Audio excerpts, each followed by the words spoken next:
Okay, welcome. Hang on, let me adjust this. Welcome everybody to Wall Street Reporter's next Super Stock live stream, June 23rd. We are back with Nextech NEXCF. Of course, the whole idea of our program is we bring you those stocks which have that 10x to 100x upside potential. So companies going after massive multi-billion-dollar market opportunities at a key inflection point and with multiple catalysts in place to ignite that shareholder value. So with that said, Evan, welcome back. Thanks, Jack. Great to be back.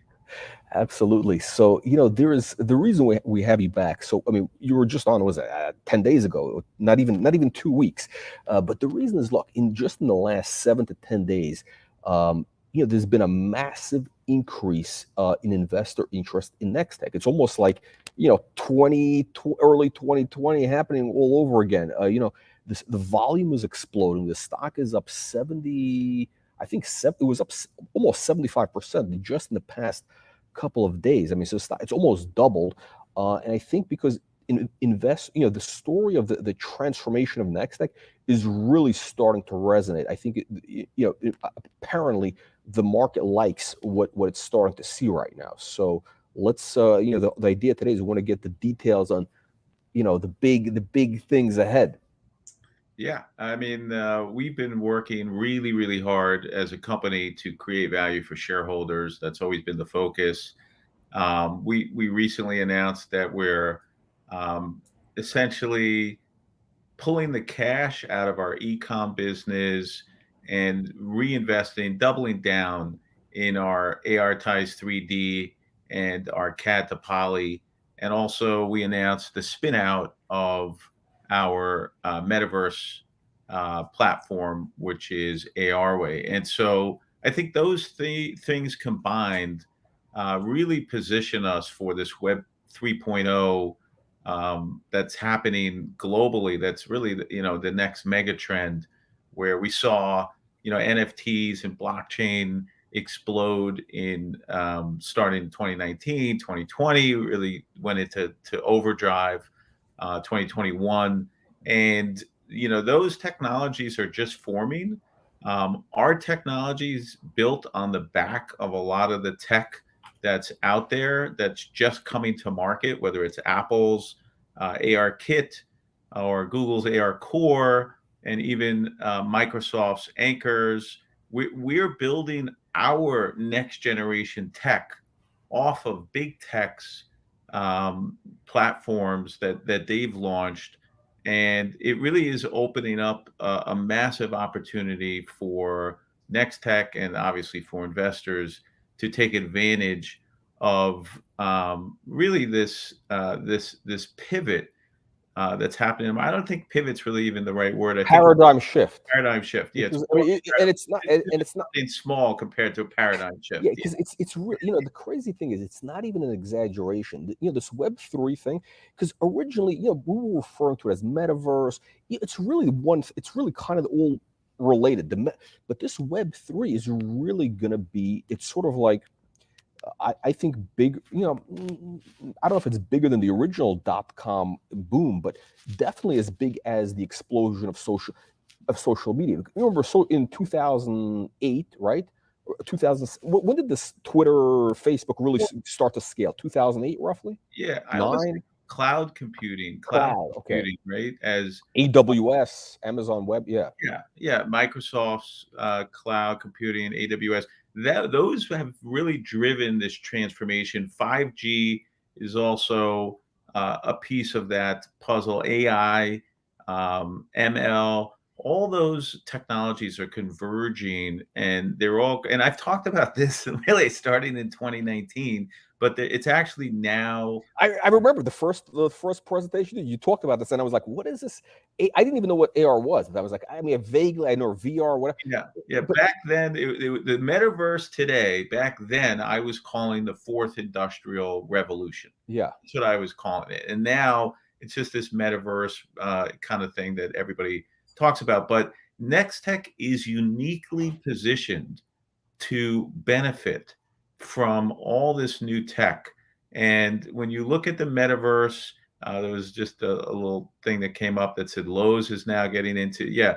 So Nextech is at the forefront of all of these new technologies, whether it's 3D models and augmented reality experiences for e-commerce, the metaverse, which Paul Duffy is going to speak to in a minute, which is our newest technology platform The that maps. is now being commercialized and brought to market, so that we can start to see that generating revenue. Yeah, the maps, augmented reality, wayfinding. I mean, these are transformational technologies, paradigm shifts, whatever you want to call it. They're very, very big in terms of market opportunity. And Nextech, I mean, our market cap now, even after we went up 70%, it's only like $50 million. It's Yeah. tiny. You know It's the a drop in the bucket when you think about the massive opportunity, which is in the it's hundreds of billions, and some people will even go and say it's in the trillions. And all we need to do is really get our a niche, and really and define it's and ourselves it's but the most important thing is that what you're it's starting to scale now. All of a sudden, like, inhabiting. and we're going to get into this. Yeah, Yeah.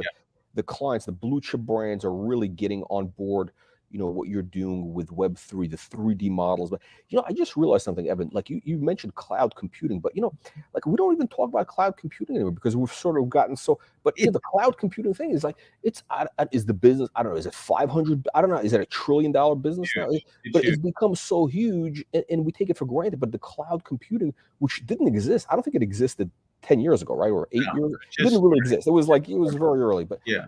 all of a sudden now it's the whole thing runs on cloud, right? And the same. That's actually, I think, a great metaphor for how the what you're doing with the 3D models is going to impact e-commerce, because right now, people are so used to the flat 3D images, but now when 2D. they have the flat JPEG images, Yeah. but now when they go to the 3D, which is what you're doing, and once this goes on, all these sites, it becomes like, you know, you know, everybody's gonna have to everybody's gonna have to do it, because once you see some of the big leaders really start to Well, lean in on the 3D, once, yeah, they're gonna have to, just in order to compete, they're gonna have they to. are already leaning in. There's no the train has left the station, right? So, we talked about this on our last, I think, show with you, that Amazon just came out with a virtual try on for shoes. That Amazon is now all in on 3D modeling. That Amazon is all in on augmented reality. Everybody that's watching this needs to understand that the market leaders lead the market, right? And so that if Amazon is doing it, everybody is going to be doing it. It's not like Jack and Evan are saying this is what we believe. No, no, no, no, no. It's way beyond Jack and Evan. This is just us communicating to the investing public that this is happening. That's why Nextech is in this business. It's not just Amazon, it's Target, it's Kohl's, it's Shopify, it's Crate and Barrel, it's Walmart, it's Lowe's. They're all in it. And when they're all in it, that's the top, layer, right? These are all the biggest players. Everybody else is forced into it. They have no choice. It's like, it's like a new bat comes out for in baseball, and the It's an arms Yankees. race. It's an arms race. That's Yeah, what it's an arms they have race. to. They have to. Yankees use the bat. All of a sudden, they're hitting more home runs than everybody else. You know that whoever's making that bet, they're going to be getting phone calls from every sports team. I'll even use like steroids as an example. I mean, Or the sneakers, right? Or the steroids. sneakers. Yeah, the Right. The sneakers, right? shoe. That's not the shoe. Yeah. Is that once you see, the leaders um, wear a certain uniform, or certain equipment, or in this case, technology, take hold from the big tech companies. And let's be clear on this: they have been working at this for years. This isn't like half baked. Oh, they're going to do it today and then stop tomorrow. No, no, no. They've been at this testing, testing, testing. The ROI is there. The conversion rate goes up 93%. The returns go down 40%. That is driving the massive adoption. And, make no mistake about it, it's a massive, massive shift. And what we're building at Nextech is automation, AI, ML driven model creation. And the model creation piece is only one part of it. The other part of it is, you got to have high quality models.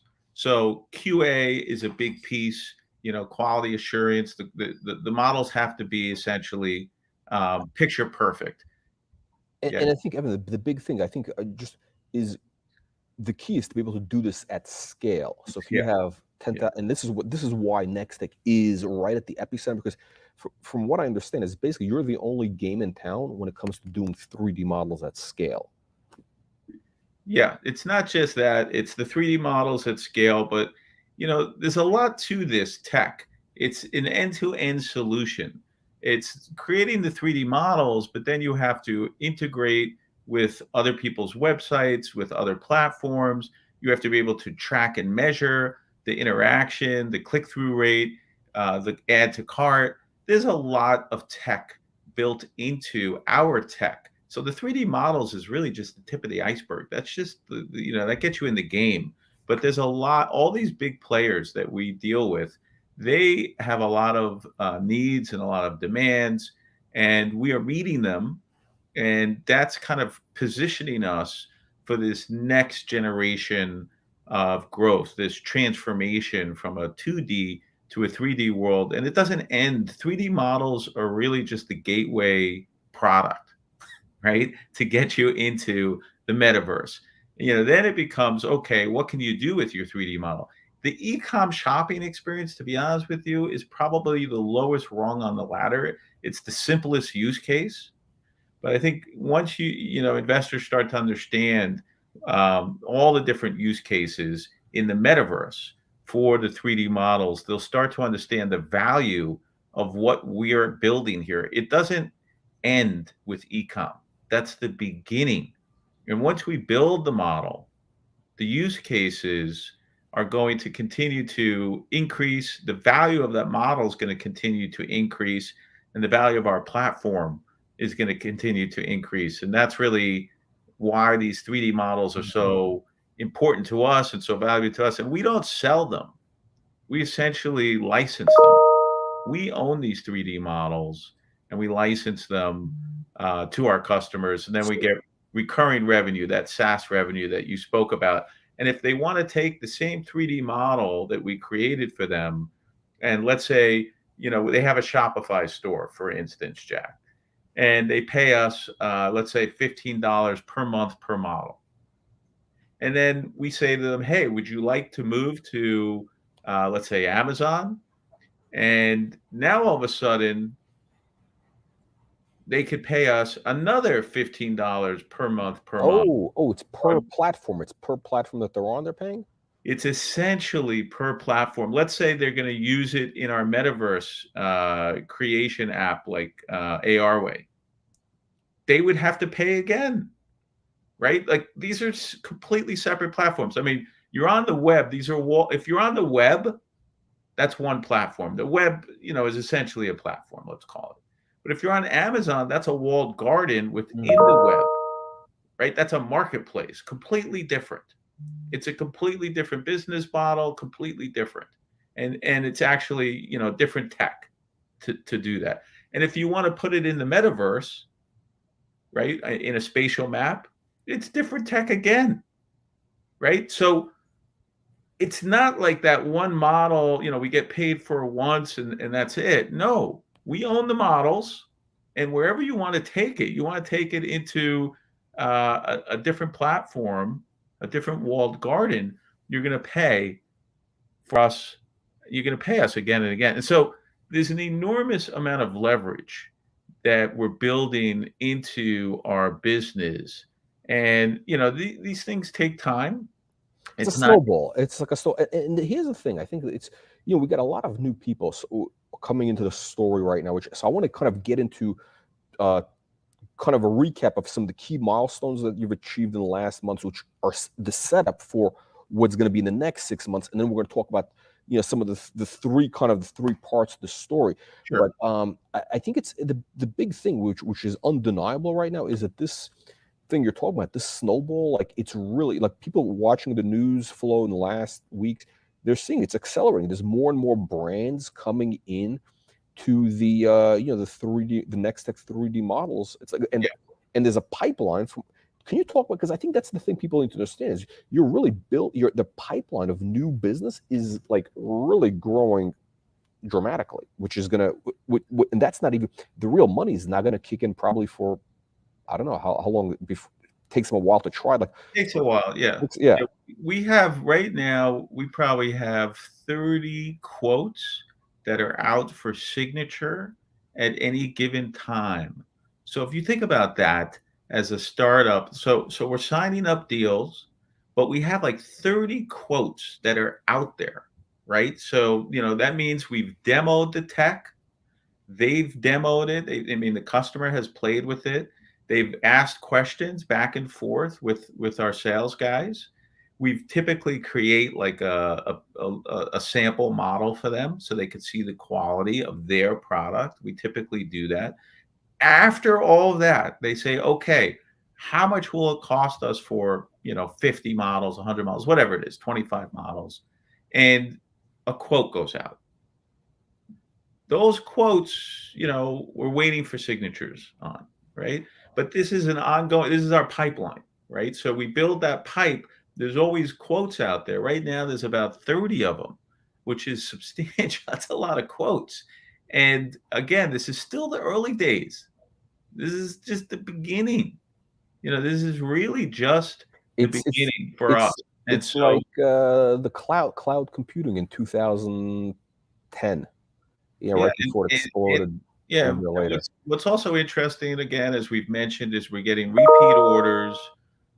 We get a lot of, I would say, accolades. Our team is amazing, meaning customer service. We offer white glove service, which really keeps our customers happy and coming back. And so, it's just getting started, Jack. It's an exciting time. Our sales guys are excited, and really, from my perspective, it's really about, like you mentioned earlier, our ability to scale, right? So, how do you scale? How do you produce not 1,000 models per month or 10,000 models? How do you do 100,000 models in a month? That's a lot of production. We're not talking about like, plastic parts in a factory, boom, boom, boom, boom. No, we're talking about having 100,000 models in a month. And so if you think about that, that's a massive amount of models. The only way to get there is automation. The only way to get there is through AI. And we have that tech in-house. We are still perfecting it. Our CTO, Nima, is working on that. And we think that by the end of the year, we will be able to have a fully formed platform that can scale at a level that nobody has seen before, and nobody can compete with. It's still, we're building up towards that, but it's coming. We're locked in, and the customers are lining up. So it in my mind, it literally is inevitable. It's just a question of time. So we got a bunch of questions coming in. I want to get into the audience question because that's really the key thing. So, and also we have a special guest coming in who's gonna. Well, yeah. I want to keep it a surprise. But we do have a special guest, and we have audience questions. So, so basically, let's kind of recap, because again, we got a lot of new people coming in right now, and probably in the next weeks ahead. So when they watch this video, I want them to really understand what's going on here. So there's really, let's talk about this. So there's really three stories inside of Nextech. You have, it's not just the transformation story, which people kind of see on the surface. There's really three big stories. So number one is you have the acceleration of the Web3 business, which is the more e-commerce brands coming on board by the week. I mean, it's really starting to snowball every week more and more. We're seeing this. This is what you've been talking about, and that's going to be, I think, people are really going to, I think, notice this probably in the next 3 or 4 months, and then it's going to, like, once they see the revenues from that, like, really, like, show up in a big way, that's going to make a big impact. I think that's a big catalyst. Also, the other thing is apparently the market really likes the fact that Nextech is exiting that legacy ecom business to become pure play Web3 company with the Yeah. big margins, the big SaaS Web3 margins. Geez, I'm thinking like you should have done this a year ago. No, no. I mean, But apparently it's like the market loves this. It's timing is everything, Jack, yeah, right? And it wasn't time. I mean, we had to perfect our technology. Remember, we were using it as a sandbox. right. We were testing, testing, testing. We were really understanding the customer journey. We essentially have inside information on how e-com businesses operate. This is the That big thing. Yeah, yeah. This is that is the the thing. secret ingredient That's a that's been secret. the edge. That's That's been the edge for Nextech in this. This is the key thing now. Yeah, and so, we learned as much as we could. As discussed, there's a lot of supply chain issues. We can't even restock, and it was kind of like, okay, our 3D modeling business is taking off.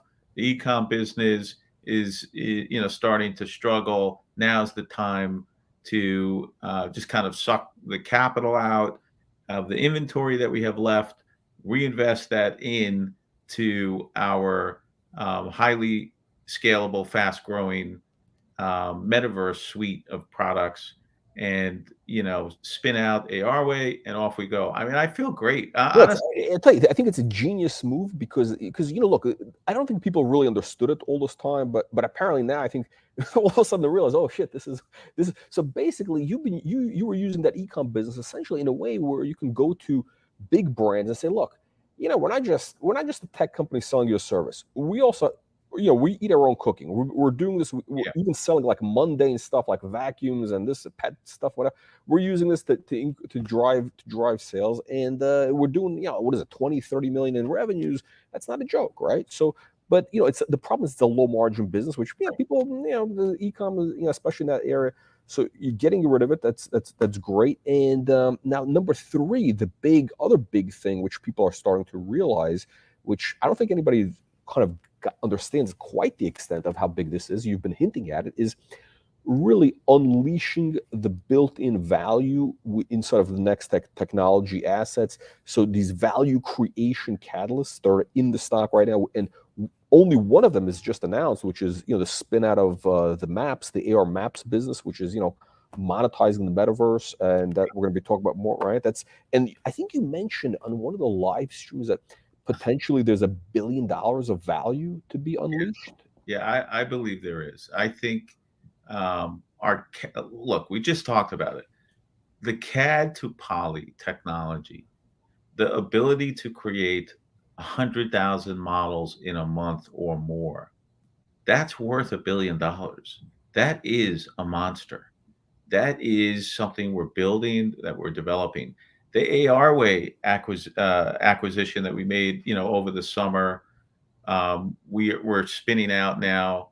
I mean, there's an enormous amount of value in that. I'm not going to put a number on it, but let's just say that the competitors, which would be Niantic, their value is $3 billion. So, and our tech is, toe to toe, head to head, as good. I'll let Paul really speak to the comparing it to other platforms in the market, and that's a very disruptive spatial computing technology that we are bringing to market. And none of this is even predicated on the AR glasses coming out, Oh, which is another we've catalyst. forgotten all about it. We've I forgotten. We haven't know. even talked. We haven't talked about this in like forever. But Has it? It hasn't happened yet. We've talked about it in the past, but it is coming. And when that comes, we will be perfectly positioned. Our technology's value will only go up, and so when I say $1 billion in value, I really mean it. I think that there is that much value locked inside of Nextech. We need to unlock it. We need to build that value, but it's there. It's not like I got to go out and acquire another company. It's here. And so we just need to develop the tech, bring it to market, create that opportunity in the market, and that the $1 billion, in my opinion, will show up in value. And so, it's not like I'm saying that we're sitting on $1 billion worth of gold. Well, maybe I am saying it's kind of like a gold Yeah, mine. yeah. It's You got to go in and mine it, but it's sitting there. And so it's kind of like that. how different? How actually, let's you mentioned Niantic as a comp, so they have a $3 billion valuation, right? What do they do? Like, are they in the same exact business, or like what are they doing in terms of like how much? I'm trying to get a sense of So, like, so from a revenue standpoint, they're still living off of their legacy business, Pokemon Go, right? So Niantic is still living off of that. So a lot of that valuation is tied to that. But if you go back and you look at Pokemon Go, it's the same spatial mapping, spatial computing tech that we now have built. And so while they're living off of that legacy tech, they've now upgraded their platform for the metaverse. They're now getting ready, or maybe they're in market now with their Lightship platform. They acquired one of our competitors, almost a direct competitor, a company by the name of Eighth Wall. They just acquired Eighth Wall literally a couple of months ago.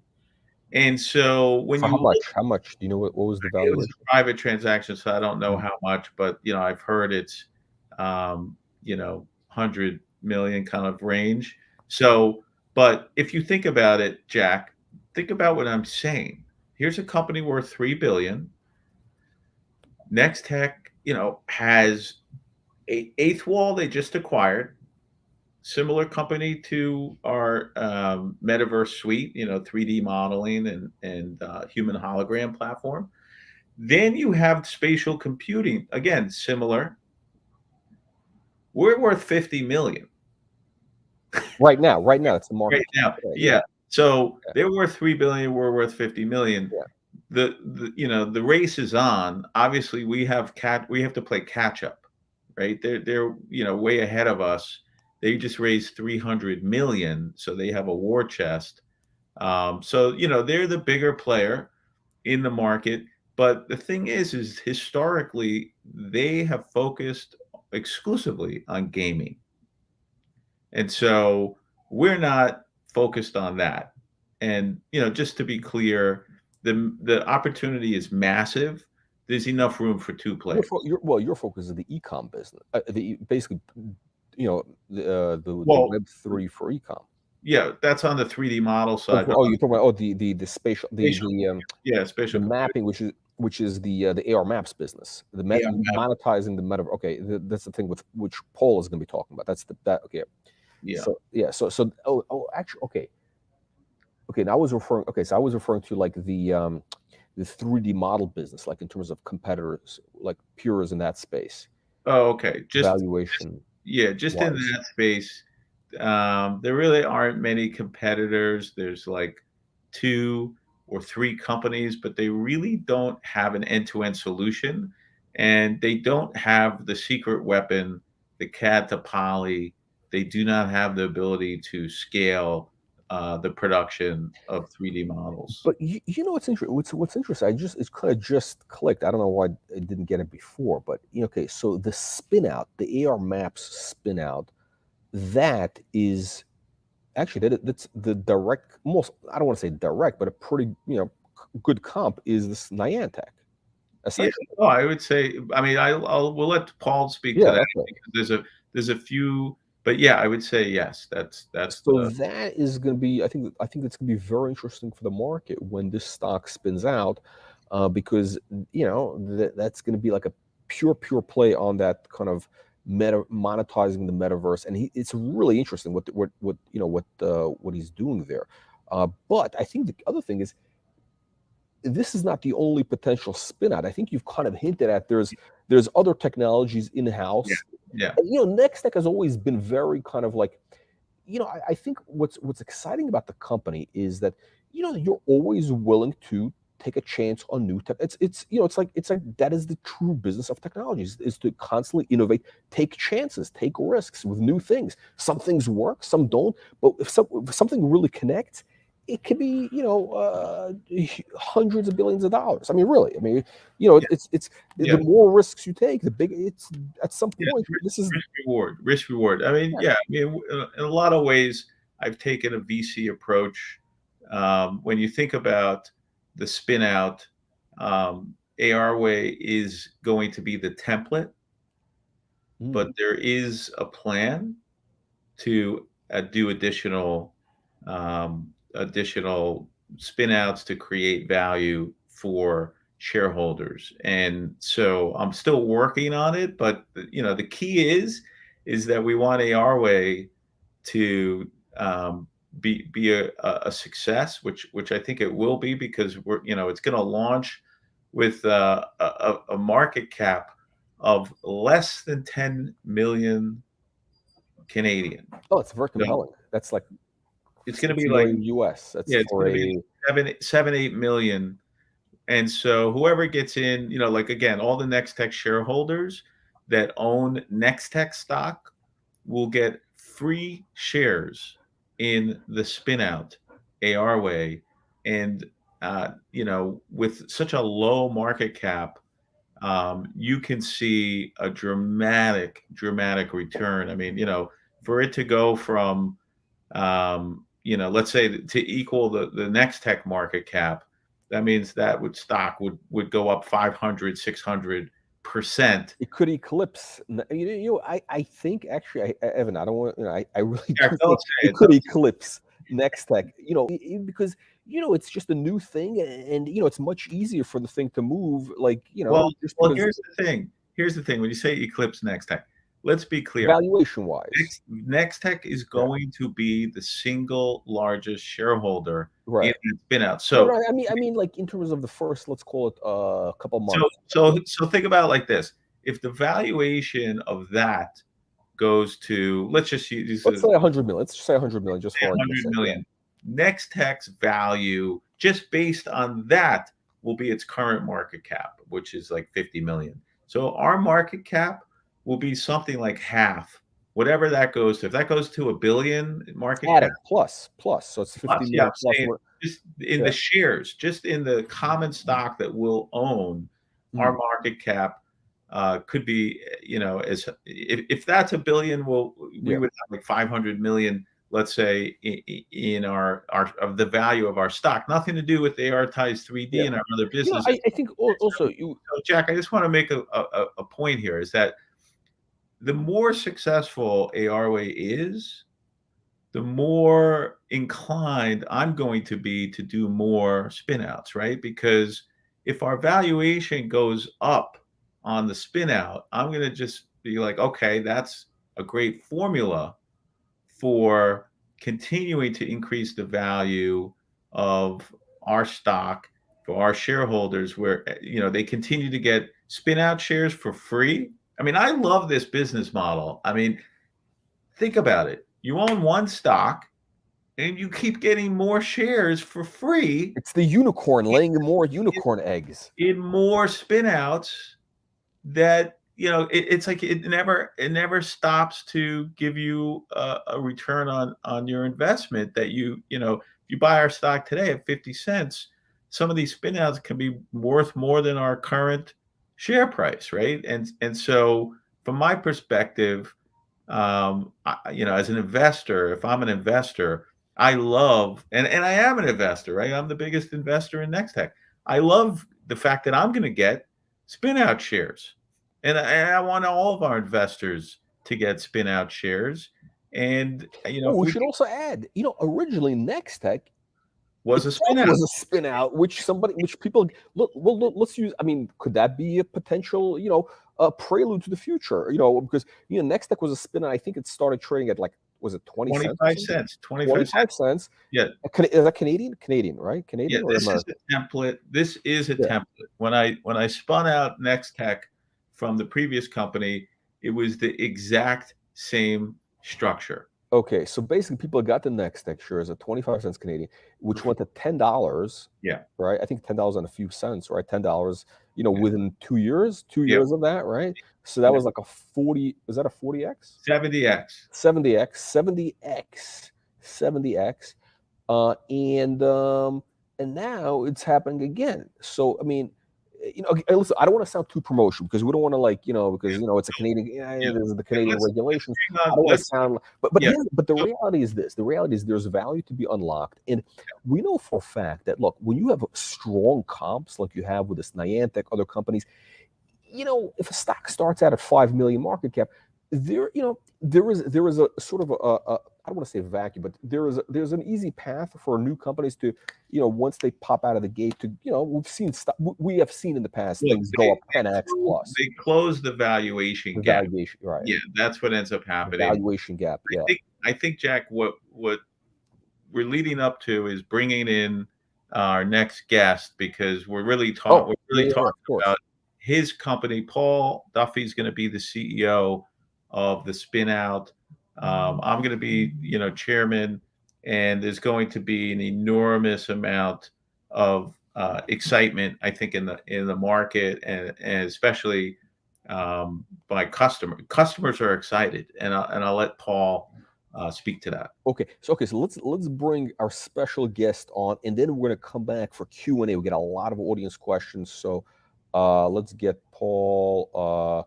Okay, special guest Paul Duffy, welcome. Hey guys, how you doing?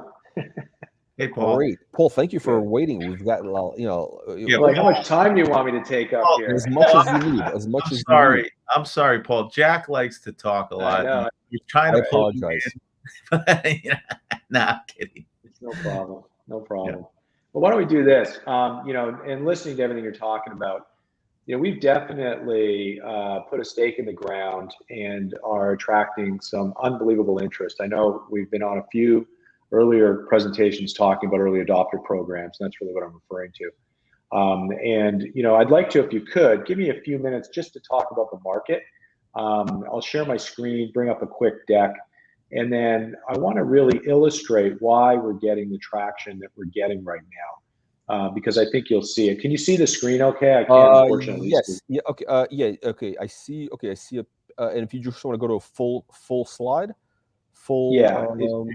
full screen, full whatever. Oh, there we go. Okay. Did it say market? I'll disappear. Okay. So we're good? Okay. So, I shared this slide in one of our first introductions, but this is super critical because it speaks to how we are going to literally disrupt this market.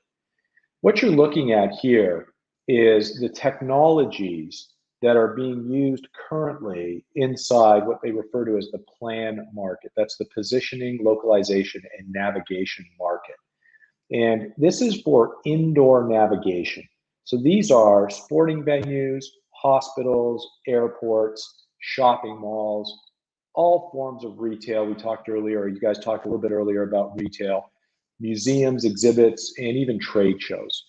And today, there's roughly about, I'll just call it loosely, $30 billion being spent on a variety of very expensive and difficult technologies that really do nothing more than provide navigation or wayfinding indoors.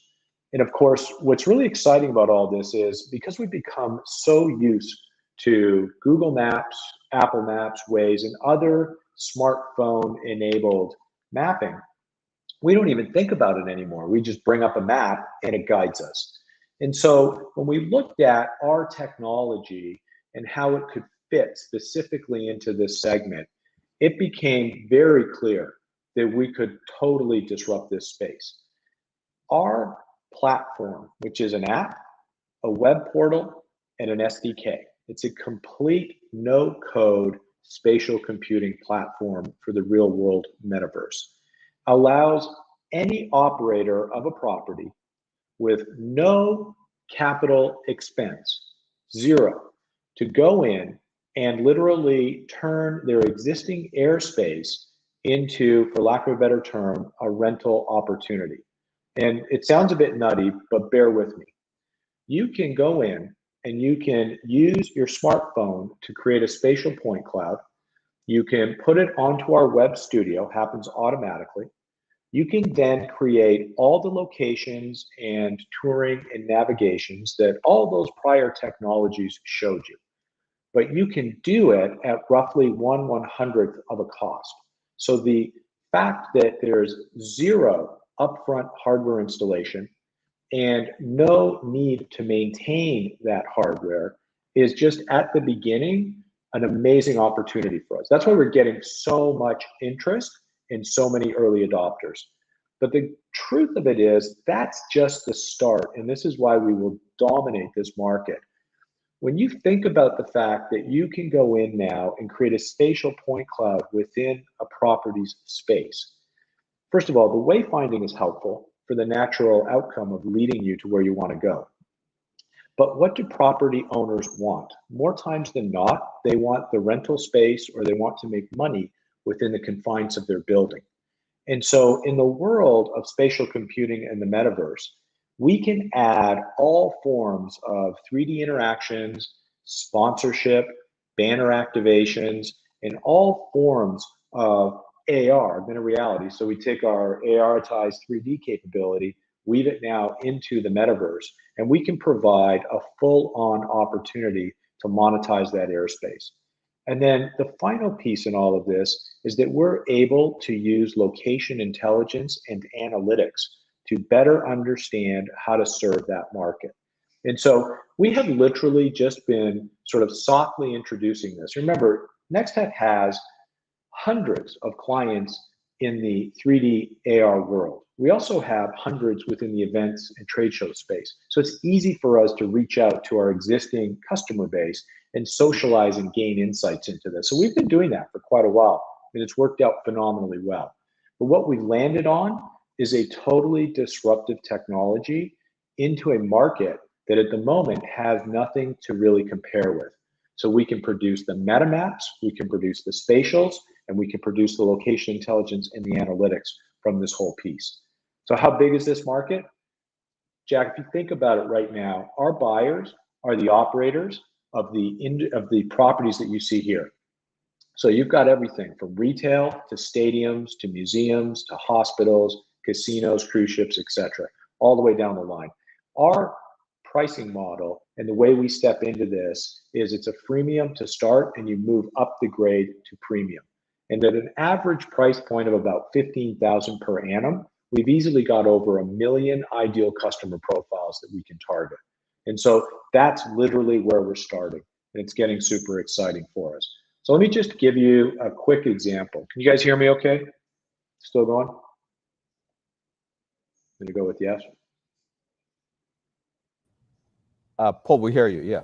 Okay, good. Sorry, guys. If you look out the back, the buildings behind me, this is this building, literally right behind our office. You go to their website, you can see this floor plan. Our technology will allow you to go into their space and walk through their environment and actually take a complete video scan of their lobby. So on the left, you can see it. It will produce a three-dimensional point cloud, these green dots that you're seeing. And this you can do right now. Take our app, download it, walk into any location, and make a spatial map. As you're making that map, it's ingesting in our web studio. And that web studio will create a visualization of what I'm basically capturing right here. Once I've got that, I can take a floor plan, like I just copied from their website. I can put it into our studio, and I can lay these point clouds over top of it. I can then take that studio and I can all these orange pins represent locations that are available. So this is basically us completely disrupting the need for Bluetooth, for RFIDs, and all this other cacophony of technologies. And then if I really want to, I can sit there and I can put together a tour. I can start at this door and I can literally drag over an end spot to here. I can give it a name, in this case, shopping and dining. And then I can go in and I can add along that tour any type of content that I want. And then when I'm done, I can press a button and it will basically publish an experience. And I just want to remind everybody, this was done yesterday in about an hour, and there was no coding involved. So this is Hannah. She works with us. She's coming into this environment. She's placing spatially a 3D module. She's walking into where you guys saw that start point. She's picking, in this case, Jacked Up Coffee, one of the coffee shops in the mall. She's selecting it, and now a path will come up. We've anchored a little hologram to show her to say hi, and on her way, it's spatially anchored. You can see some of our 3D content there, and it's going to guide her right over to the coffee shop. And oftentimes what we're seeing here is that our users are basically doing just this. They want a quick hit navigation to get them to a specific location. If we want a wayfind, so in this case, we're going to go look for shopping and dining, we can basically select that. It can tell us how many steps away we are, and you can see in real time that it's actually going in and collecting the number of steps that we're taking. You can see the other anchored objects floating around, and you can see chevrons show up to tell you to turn left, turn right, go this way. It's got all the reinforcement you need to basically guide you along that path. There's one of our 3D objects, and now as I walk through, and we have no real limit to the size of mapping and navigation that we can produce. And everything I'm showing you right now was all done without any coding. And that's a huge benefit. Even if I want to leave the physical premise, the indoor of the building, I can simply walk out and we can still anchor and publish content. Very, very simple. And so it's an incredibly powerful tool to do wayfinding, navigation, and we call spatial or AR activations in the metaverse. Very useful. The final thing I'll show you is one of the things that we are releasing is a location intelligence analytics engine. And this will come out through July as we point release our platform. But this, when we've shown this to our early adopters, this has been complete gold for them. We're able to basically measure and track inside their building all the activation and usage around the experience. And so we know hotspots and heating areas of where people travel to, how much they interact, how long they've spent there, what their dwell times are. And this, from an advertising, a branding, and even just a positioning of where to place stuff within their building, has been a huge demand for them.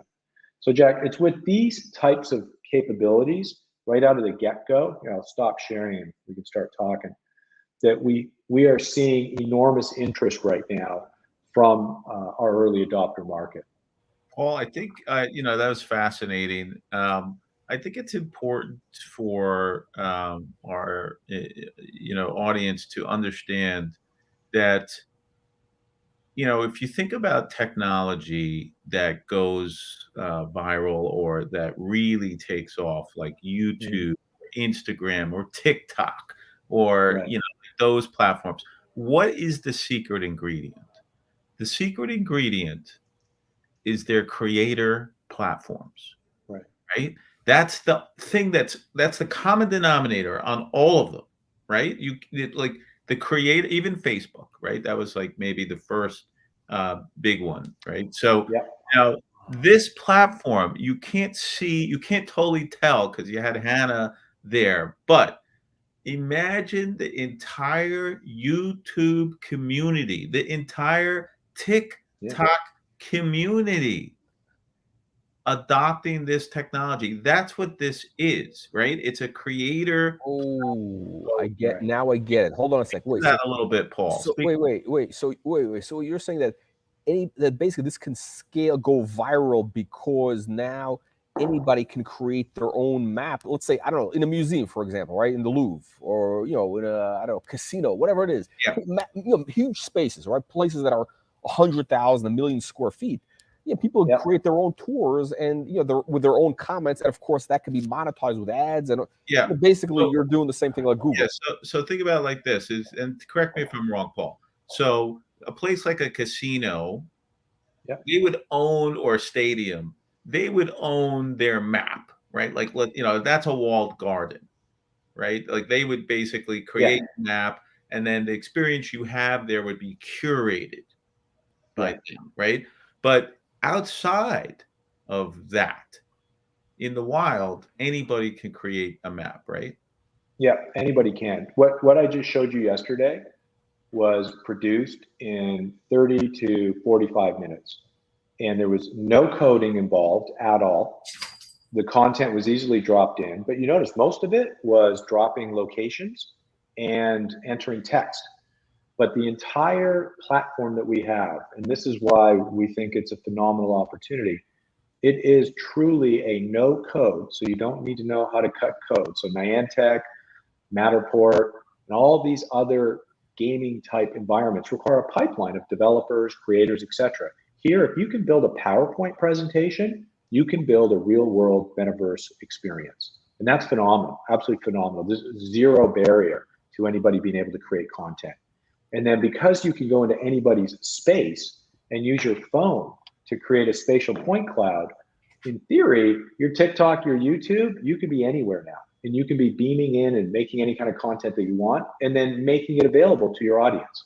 Tell them, go here, experience it. So somebody, I mean, let's say an influencer, let's say somebody who's got Yeah. a million followers, whatever it is, they can just do a tour. I mean, they can just go in, I don't walk around, Midtown Manhattan, whatever, go and create their own map. And of course, then later on, they can go to the different retailers or whatever, and says, hey, do you want to be a sponsor? Then they get like, listen, this is just an idea. I'm sure there's people who figure out how to monetize. Jack, it's going to get bananas. You could be a celebrity chef, and you can walk through a grocery store curating exactly what to purchase, and the brands can go home, everything. Oh wow, everything. And the brands can pay. Like you can have, for example, like I don't know, any. So let's be clear. So you have Instagram, which and Facebook. Like Facebook has basically become, I guess it's like families and friends, to like share birthdays, or I don't know, you go on trips or whatever, like that's Facebook. Instagram is kind of a mix of fashion and food, but it's eye candy, lots of pictures, and it's it's that. When you think of TikTok, it's purely entertainment. I mean, that's it, right? It's just entertainment. This is the metaverse platform. This is your metaverse version, spatially mapped, augmented reality version of those platforms, where it can be used for entertainment. You certainly can. It could be used for monetizing with promotion, right? Like advertisements. It could be a utility, like, hey, I'm an office building, and I want, I have like 100 tenants, and I'm always looking to increase my rent. Well, okay, hey, if you rent in my building, you get wayfinding to your office built into your rent, right? Like, it's free. And this would be for malls, these massive malls. The malls, they need, especially they're very serious. Paul, like what you talk about, the data, the analytics, they go crazy for this, because that's their whole big thing, is like these major operators, like what is it, Simon or whatever it is, these mall operators, all they care about is the analytics, like, because they will kick a store out of the mall if they're not producing a certain amount of revenue, right? They want to know how many people it's passing, how many. This is something that can go crazy with these malls, because they really could. This is something like right up there. How many malls are there in the world? Like, so Paul, big malls like Westfield, Simon. Can you give us some insight? I know you were talking to some people in the EU. I know you were talking to. I'll share a bunch of them. Yeah, there's the early conversations. Just like where people are thinking this can go. That kind of thing. Yeah, so there's a number of them. So sporting venues, I won't disclose who, but there's a number of large sporting venue operators and teams that are, in very, I'll call it deep discussions with us right now. In the EU specific, are they early stage, late stage, or like in the middle no, they're stage? late stage. They're late. Yeah, they're well down the line. And then there's, in the EU, that's fascinating. They've put an entire team together to study these use cases, wayfinding being the principal. And we have 5 active early adopters in that market right now. And the one that I like the most, football, like soccer, whatever they call it there. No, these guys are typically business operators or government institutions. Okay. I'll give you a very good example. One is a healthcare network in Finland, and a large number of hospitals. And these folks have been doing studies on how do we make traffic flow, patient flow more efficient, because it takes a lot of, believe it or not, time and money away from staff having to answer questions from aggravated patients. And this is a very well-known issue within the plan market, right? The positioning, okay, there's a whole series of technologies that have been put into these healthcare institutions to abate this problem, because it's a hard cost within the infrastructure of the hospital. In other words, if you imagine you have nurses, doctors, patients, people in there, they're approaching anybody they see. Exactly. They're anxious. You got it. They're anxious. They're a couple minutes here, a couple minutes there, and it adds up because these people it adds up hugely. They're getting paid a lot of money, right? Yeah. And here's the thing, Jack. When patients show up into these hospitals, they're usually there because they've got a series of tests which require them to go to point A, point B, point C. They're usually across multiple floors, sometimes multiple buildings. And, frankly, they're for many reasons, serious issues. They've got a looming condition that, they're about to get tested for, or they've got to go and get diagnosed. And so they're aggravated. And and these countries are very mobile literate. So for them to open up a phone, click, and then have it wayfind you, not a problem. There's zero barrier to people of all ages being able to do that. So the economics here are substantial. There are tens of thousands of dollars that get saved immediately by people being able to wayfind through AR to their destination. And it's not just one. They can go, okay, I've got my diagnostics for my, this lab and this lab and this lab. It's 2 hours that I'm in the hospital. It just makes that moment in time that much easier for them. Yeah. And these are documented. They've been studying this now. So they are very, I'll say, interested and awaiting our release in the coming weeks. And they represent just one of many that are in this space. And we've had some just great response from them. And so you'll see them. We'll develop them into case studies and chat about it over the summer here. But that's a very real, very practical, and from both an economic and a qualitative value proposition, they're solid. And more importantly, no code, fully scalable, there's no barrier, repeatable globally, right? And it's just a perfect use case for the technology. Exactly. And what I would say is that this is, when you talk, we were talking earlier about scale, to scale 3D models and to be able to have, let's say, 100,000 models per month. So could we sign up 100,000 people? Could you make 100,000 maps in a month? Is that something the platform is capable of?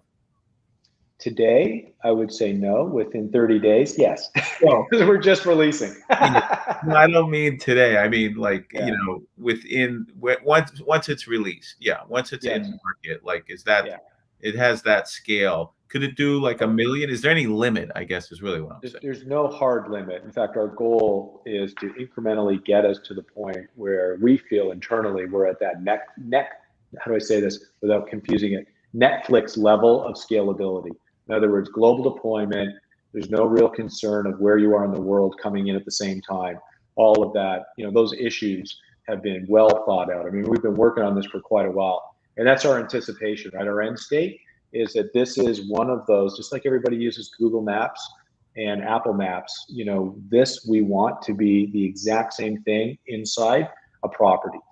Right. Inside a property, on a campus, wherever you go, everybody's always looking for directions. But you know, the directions piece is exciting, but it really again is just the beginning stage. It's Yeah. really all Yeah. these add-ons like the holograms of people, of I think Oh products, yeah. the That's what advertising. I'm getting at. That's why it's people are going so to come up with their disruptive. own. There's You yeah. know, I Uh, think and here's the thing, Jack, and what we're building is a templatized portfolio of products that can be essentially drag and dropped into these spatial maps to make it super easy. That's why, you know, I think Paul refers to this as like the PowerPoint of Right. spatial mapping, right? Where you could, if you go into, if anyone's ever created a PowerPoint, all the tools are there. You're just kind of point and click, you know, clicking Yeah. on different pieces of it, right? To create your PowerPoint. And so if you think of it like a spatial PowerPoint experience, that gets you closer to like what this is. And if you think about the metaverse and you think about, again, back to the glasses again, you that's know, the glasses would make this thing go because Right. it makes it much easier rather than having to have the the phone. Right? glasses are coming. The glasses are coming. Exactly. And But it's you know what I think? Look, the reality is that this thing has so many uses that we don't even know how far this can go because, you know, there's users who are going to come up with their own ideas, which are far beyond like anything like we're Yeah. even talking. Like, you know, it's going to be like, you know, YouTube started out as cat videos, right? It was cat videos initially, and then we're doing this. Nobody thought about this, Yeah. or there's Yeah. all this other stuff, right? So it's really things are have massive upside. You know, let's get into some audience questions because we got we're running a little late. I just realized we got people. You know, it's lunchtime, right? People might be, or in the East Coast, it's lunchtime at least, right? So people we don't want people to leave. So let's get into audience questions. Let's see if we can catch up here. Okay, so okay. Let's start from the first ones. Okay, this is I guess for Evan. Lowe's just announced they are doing metaverse in their stores. Is that with Nextech? So, you know, we haven't announced that we're doing business with Lowe's yet, so I can't really speak to that. Which blue chip clients can you discuss? Well, we have discussed a lot of blue chip clients. We've discussed Crate and Barrel. We delivered 2,500 models to them. We've discussed Kohl's, who have come back multiple times. They just came back again for another reorder of additional 3D models. We've also discussed Kmart Australia. They just revamped their website in Australia, and they have 500 models. They're now talking about 10xing that. So there's an enormous amount of blue chip customers that we're working with. Some we can talk about. We did kind of mention Napa Auto Parts. I think they're blue chip. Yeah, it's a huge company, $1 billion Yeah, company. yeah. So they're also a happy customer. There's a lot of business that we're now tackling, and so but I see the Amazon question. So Amazon is outsourcing. So they are outsourcing their 3D models, and so you know they're definitely working with people outside of their business, let's say. Okay. Is Nextech's API simple enough to allow easy connectivity to your AR solutions? I think that means to the map to No ARway. problem. Yeah. So Paul, can you tackle that? Yeah. Short answer is yes. So and what's good about it is that and we'll have versions of this in the coming weeks to present, but you can easily tie into our ARitize 3D Studio and pull down 3D objects. In fact, some of the video that you saw with Hannah walking around, the chair and that gentleman that was there, were all done in the studio, and they're easily brought in and placed. And more to the point, we can actually see who looked at it, how long they looked at it. We can add a hotspot if they want to buy it. Quite a bit of stuff that we can do within that experience natively within the call it the Nextech stack. I think Okay. it's an important question because imagine Kohl's has, you know, let's call it 5,000 3D models with us. Those 3D models can be brought into their store Yeah. as part of the AR way wayfinding inside their store. They literally can just put, whatever 3D models they want in the aisles. As someone's going to the bathroom, they could have a hologram of one of their spokespersons models standing there wearing some clothing or a couch or whatever. I mean, all of this is going to tie together. Can you imagine how big this could be? This Maps product, like for example, I was just in a Home Depot like this weekend, right? I was looking for, it's a huge store. Like it's impossible, like, and people are, you're not gonna get that much help. And I think if you have this thing, you can get, it's gonna guide you to where the thing is. But meanwhile, as you're passing, because it has all this data, you can sell all sorts of sponsors ads will bombard you with saying, hey, oh, you're buying, I don't know, plumbing. Oh, you need this. So how about this would help you? Jack, that's the perfect use case to that market that I was trying to illustrate. So you go into Home Depot, they basically can for free try this, right? Take your location that you went into. They can place pins for plumbing, for outdoor, for gardening, yada, yada, right? Costs nothing, super easy. They put no infrastructure into the store to do this, right? Then you walk in, you whip out the app. In this case, it could be their app, could be ours, or it could be a white label. They can make up their own.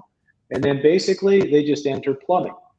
Comes up, just like you saw with Hannah there, it gives you exactly how far, how many steps, which aisle, and you get chevrons to wayfind you all the way there. And then, so that's just abated the whole travel issue right there. Costing nothing, no CapEx, nothing, right, to do that. Then we turn it into a profit center, because not only can you walk, but as you're going by there, you could have curated experiences. You could have somebody ask you what they want. You could have promotions come up against product that they want to move off the shelf. There's all sorts of ways. It's really, you're really like right at that intersection of like retail, the next generation of retail and everything. We think it's going to be very, it's going to be very fundamental. It's really going to have a massive impact on kind of this convergence of retail, the metaverse, online. It's all going to be this one thing, and you're right at that epicenter, which is I think a massive. It's a multi-billion-dollar opportunity. There's no question. The thing about it, Jack, which is so potent, is that it's really the combination of all of our tech which really creates the value. Like, it's nice to have all these templates, yes, but there's an enormous amount of value when a retailer says, okay, we want, our 3D models in this experience. And it could be, a customer, an existing customer where we just, press a button and all the 3D models magically populate. Or it could be a new customer and we have the capability in-house. We are the 3D model factory to make these 3D models on demand. So it's the combination of the two pieces of tech. I mean, a spatial map is great. The wayfinding is great. But when you populate it, Paul, isn't that really where the value creation really begins? 100%. And that's why we'll completely disrupt, right? So, remember, wayfinding is a cost for all properties and even brands paying to get you to that location. Now we make that frictionless, but that's just the start. Now you can add through augmented reality and all these spatial experiences, all the value. And, all of a sudden you've got click-throughs, you've got brand activations, you've got product demonstrations. Is this going to make, are you going to make tour guides obsolete? Because, tour guides, basically their whole business is they give you the information, Jack, but then they get kickbacks from all the stores. They say, oh, hey, check out this. This is the best restaurant. Think about it. No. So they're going to be our customers. They're actually right, because they're going to make their own tours. Right. No, those influencers you talked about are going to completely magnify their audience, because they're going to walk on site, make the tour, and then their audience will follow their tour in that property. They won't be selling. So think about it. They won't be. Think of these true influencers. This is the big thing on Instagram. They won't be selling. So here's the difference. Right now, a tour guide is an hourly guy. Yeah. Right? Like, hey, how many hours can I book? How many tours can I book? Okay. There's a limit to how much he can make. The value prop here is once he digitizes or ARtizes, right? He creates this wayfinding touring experience where he turns himself into a hologram, and he's at these geolocation points along this map that he's created. Now all he does every day is sell his map to as many people as possible, right? He pays us a subscription, and he's basically selling, access to his map. And now, he could scale. He couldn't scale before. You know what is? That's right. I think what's going to really make this move big time is, the big thing in social media is like you have all these like hot girls who are, they're like these travel influencers. They go to these exotic places and then, they do video and then, I don't know, they get kickbacks they get basically a free trip because I think they make a deal with hotel. It's an epidemic right now of these travel influencers. Can you imagine once they have this? This is like the perfect thing for them because now they're saying, "Hey, here's my tour of whatever," and however they get paid with whatever that becomes. I mean, and they're pushing the product for you. So now you're gonna have like a hot girl who's got like 5 million subscribers, saying, "Hey," on Instagram. Saying, and they all have like 10 million or whatever, like I have no subscribers. They have 100 million subscribers. Right. And say, "Hey, check out my tour of Bali, whatever, or my tour of, I don't know, Jack, maybe you Paris." maybe you need to turn yourself into a hot girl so you could get. I may have to. This is where the world is going. The 10 million subscribers, and then Paul and I can amplify our message. Listen, whatever it takes for the stock, I'm here to help maximize shareholder value. But, So Jack, it's a very, very good extent. point, though, because if you were to try to do what you just described on a Matterport or Niantic, you'd have to have gaming developers, designers, etc. Here, just like the influencer, they know how to use YouTube, they know how to use Instagram. They take a couple of shots, they package it up, and they push it out. There's no coding involved. And this platform, and we know this because of our early adopters, the experiences are perishable. In other words, they're really only useful for a certain period of time. So they're always rebuilding and reusing it. That's the beauty of it. Yeah. And Paul, you could use this as a white label platform or totally.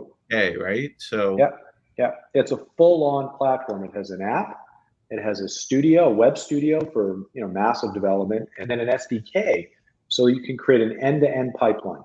I think what's going to, and this is not a joke, I think what's really going to make this like scale and go crazy viral is when you have a couple of these like hot influencer girls, start doing this, it's going to go bananas. That's going to become. What makes you think we don't have that already?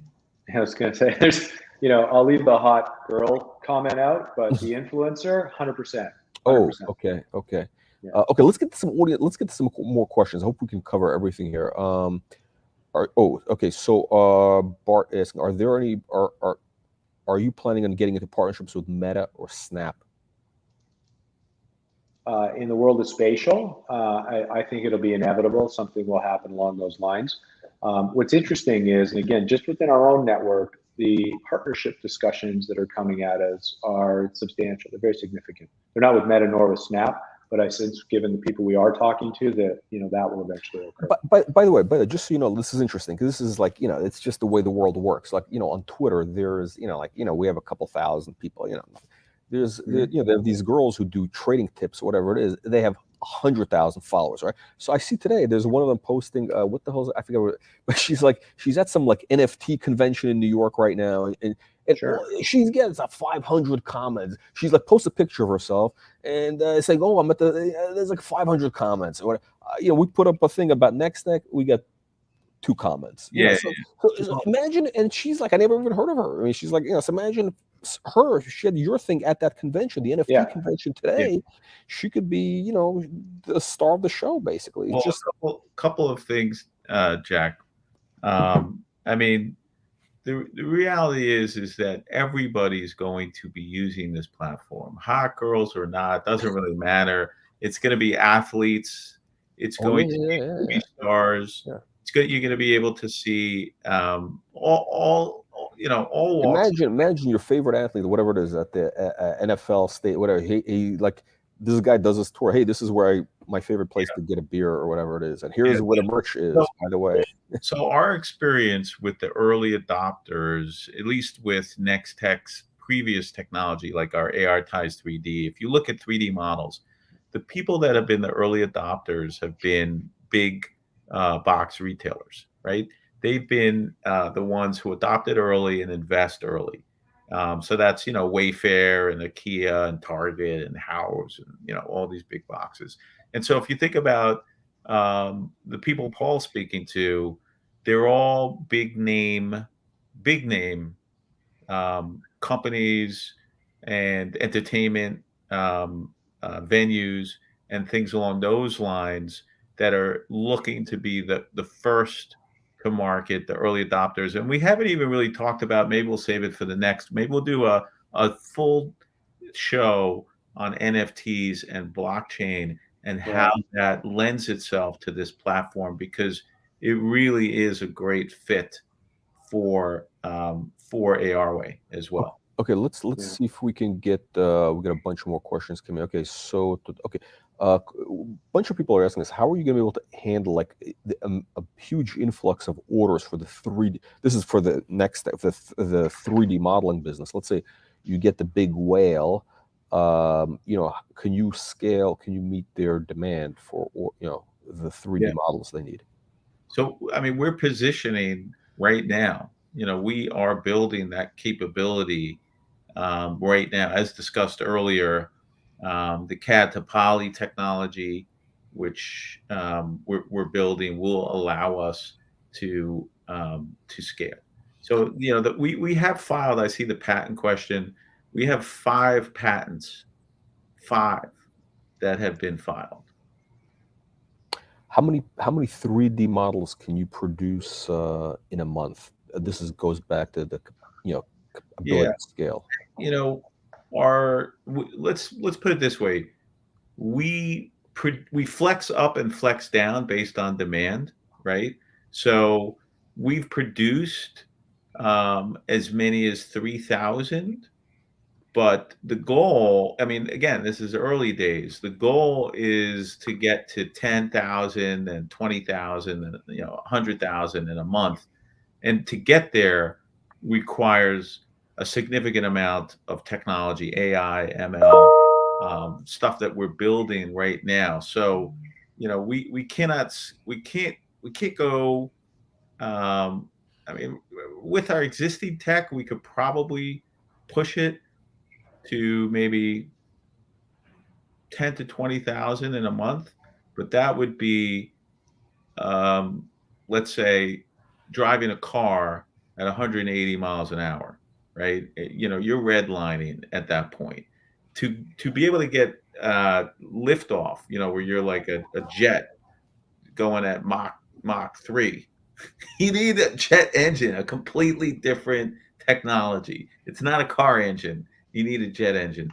We're building that now. It's Can not built. can you scale? Can you get to 100,000 a month models? Well, actually, no, 100,000. I think he's asking a year, 100,000 models, or how much? Like, how fast? How big can you scale this? The 3D model making. So again, a lot of it is determined by demand. But we're building our jet engine. It's not quite built yet. Right now, we have the ability to deliver on the demand. Like, there's right now, we're able to deliver on whatever demand that is in the market. But as that demand increases, we want to continue to be able to deliver, and that's going to happen in 2023. Okay. Interesting point. I guess he's saying, okay, because as companies come into the pipeline, with the test, you have all these brands testing right now. You have more and more, and some of those convert into customers. So, Exactly. so Yeah. this is Yeah. just constantly growing. Question here: how about the share dilution down the road? I guess he's asking, like, will you need to raise capital? So, is there going to be dilution? As of today, we're not raising capital. You never know, in terms of what comes down the pike, but we don't have any plans as of today to raise capital. The goal is, if you look at the spin out of ARway, it's going to be self-funded.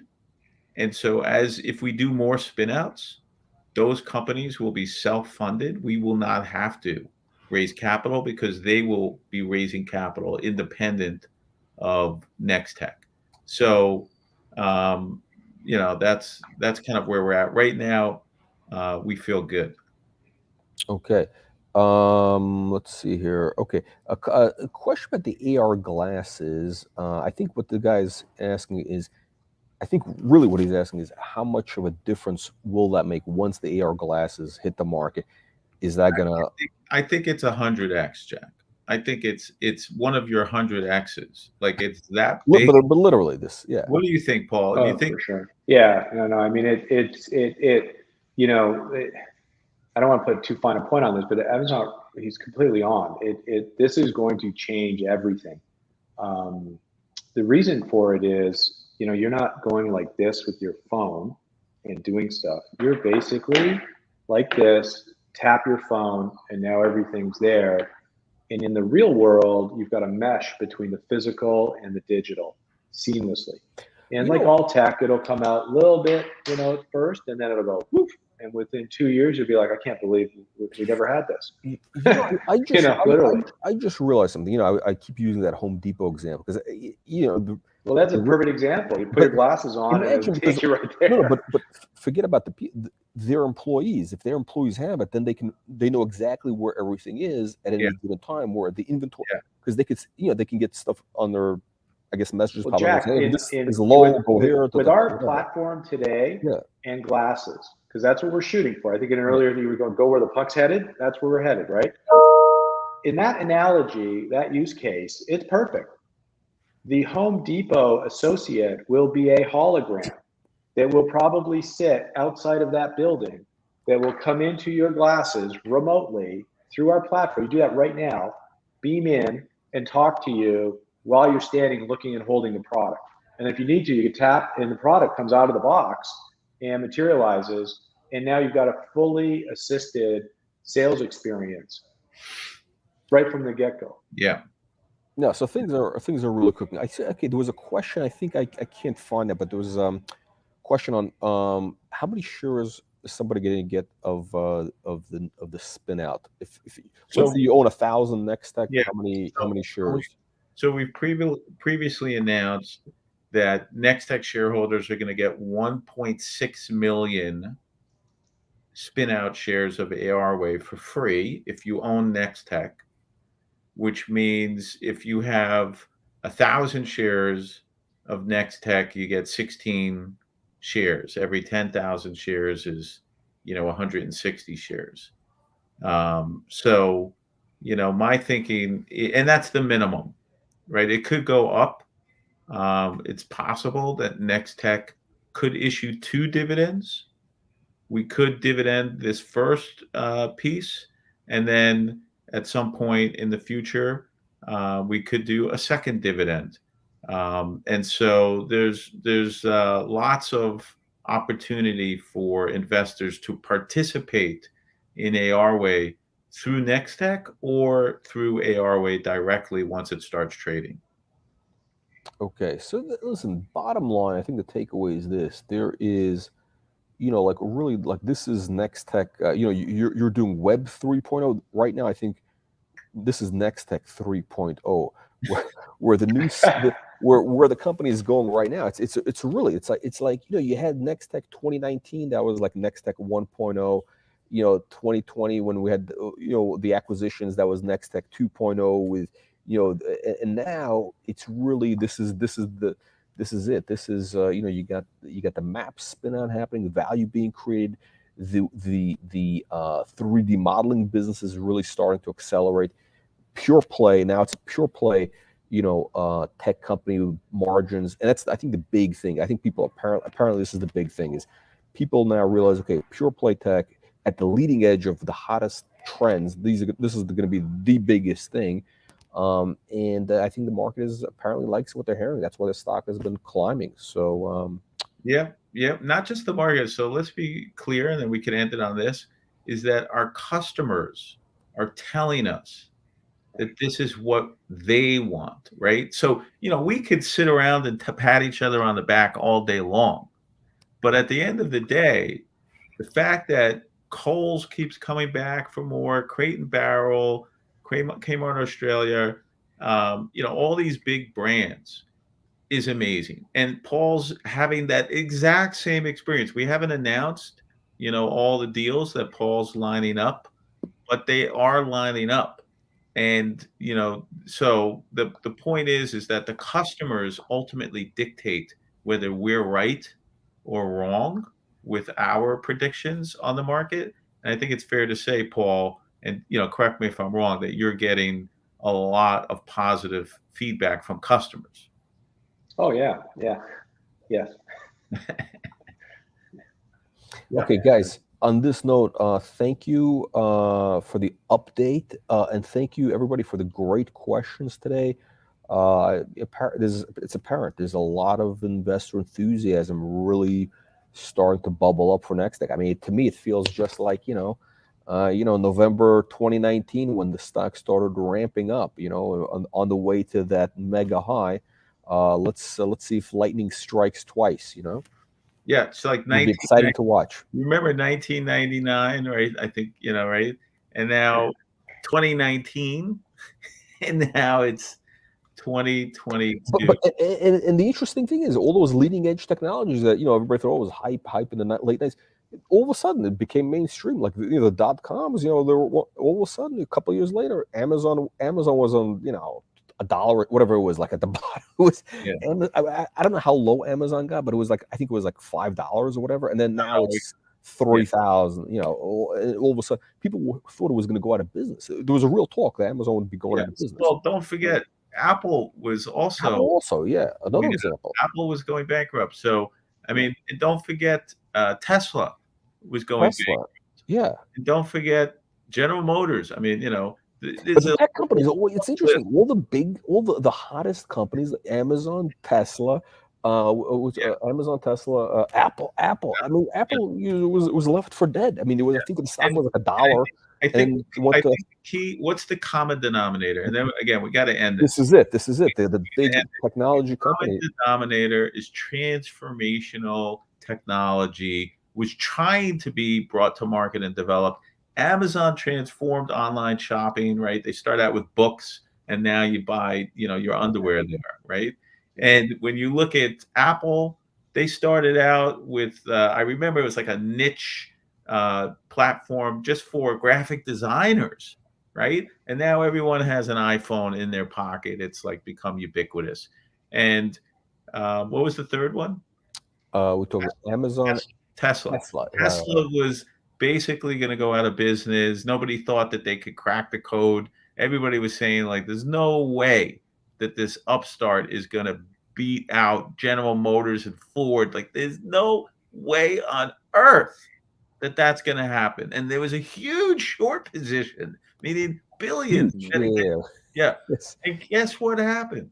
Now, I'm not saying the same thing's going to happen here, but, history does rhyme. But it really is very similar. All these tech companies, leading edge stuff, and all of a sudden it becomes a reality. And so that's it. All right, Jack. Thank you guys. Thanks, guys. The next one. Thanks, everybody.